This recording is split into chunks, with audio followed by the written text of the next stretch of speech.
Hi, 10th graders, Miss Beecroft here. Let's talk success criteria. As a heads up, I find this one of the tougher parts of the personal project. So we're going to go through a couple examples together.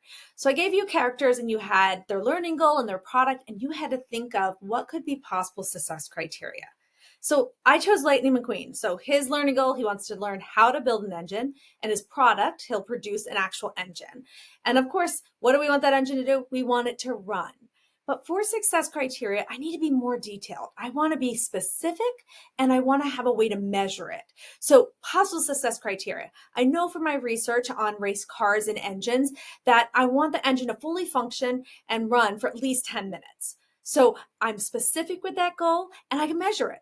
I can time the engine for 10 minutes to see if I meet that success criteria. For number two, my research also tells me that race cars should reach about 120 miles an hour. So that's my second success criteria, that it reaches 120 miles an hour.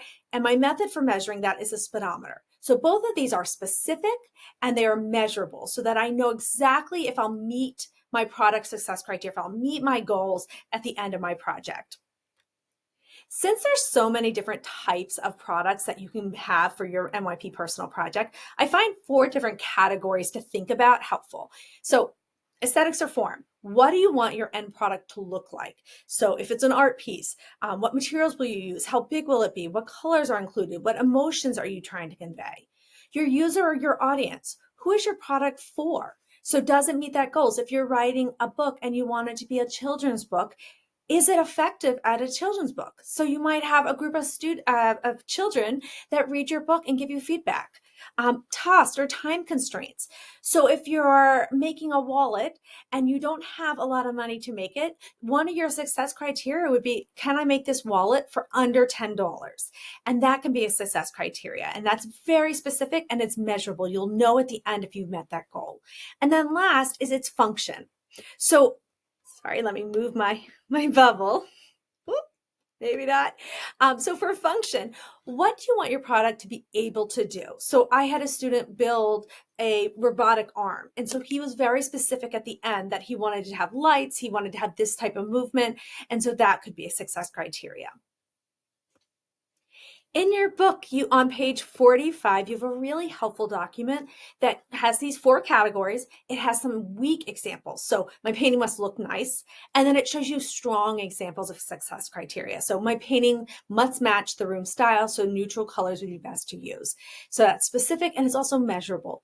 You could look and make sure it matched, or you could ask other people to give you feedback on your painting to ensure that it matched the room.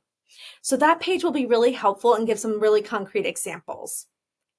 Let's go through one other example. This is a Seneca Valley senior, Jimena, and her learning goal was to to learn how to cook her favorite traditional Mexican dishes, and her product goal was a cookbook. And so one of her criteria, sorry, my bubble's being stubborn. One of her criteria was that the tone of the recipe selection will be appropriate for children 5 to 12 years old. And so she's going to measure this by having a group of 10 children look over and provide feedback on her cookbook. Her second criterion, she wants the format to highlight the recipes without feeling too busy, using clear and appealing photographs. So those same group of 10 children, she's going to have them rate these different requirements. So how busy does it feel? How good, how strong are the photographs? And so she's just going to give them a little survey. And then criterion three, that the terms, measurements, and recipe layout is consistent throughout the recipe. So at the end, she's going to review and go through her final cookbook and check, are all her measurements consistent? Is the layout consistent? And so it's specific and it's a measurable success criteria.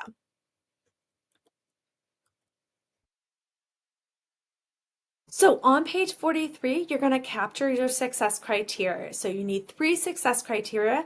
You needed them to be specific, right? Using page 45 to help you. And then you also need, how are you going to measure it? How will you know that you've met these success criteria? And once you've done that, you should have a clear vision of your goals, learning goal and your product with success criteria. Now you need to look towards action. You need to draft an action goal that will help you meet these goals.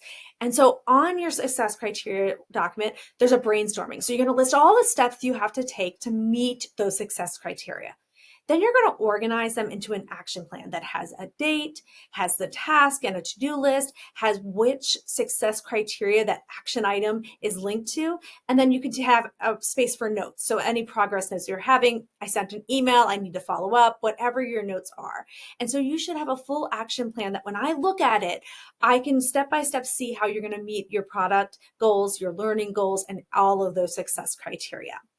I give you a template. You are feel free to use it. You can use it in your handbook or the digital one, but you can also use a different one if you have a paper calendar that you really like to use. If you like Google Notes, it is really whatever action plan works for you.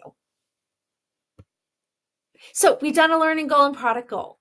You should know those clearly. You've done research, right? So you've researched and you've created success criteria. That research should be specific on learning goal, product goal, or success criteria. So for example, if you want to write a poem on how to help somebody that's struggling with mental health, you might research how to help somebody that's struggling with mental health, right? Get some sources on that. But you also might research poetry. What are some good things that you should look for in a strong poem? And that will help you draft your success criteria. Then you're working towards an action plan. And when we come back in January, we'll talk about what skills you've been using and your reflections in February. So due on Tuesday, November 26th. So before you leave for fall Thanksgiving break, you should have those success criteria completed. Then your action plan, that set of steps to help you ensure you meet your goals, is due Friday, December 13th. And that prepares you for your second supervisor meeting, Tuesday, December 17th. That'll be during Eagle time as it was before, and the reflecting questions, the prep questions are in your book, and they will also be in Canvas so that you can prepare and feel ready for that meeting. So today, if you didn't have a chance to page 42, it just helps you stop and reflect and kind of brainstorm about what you need to do. Then you're going to work on page 43, your success criteria. And if you have time, you can start page 47, your action plan. And these are just our upcoming due dates. They'll also be in Canvas, and I'll make sure to email out reminders. Again, my name is Ms. Beecraft. I am always happy to help. Please stop by my room. I'm 3514. My door is always open. You can also send me an email. I'm happy to meet with you during Eagle time. So if you shoot me an email, I'll get you a pass and you can come up and meet me during Eagle time if you have questions. I hope you have a productive class period and a lovely fall break. Thank you guys.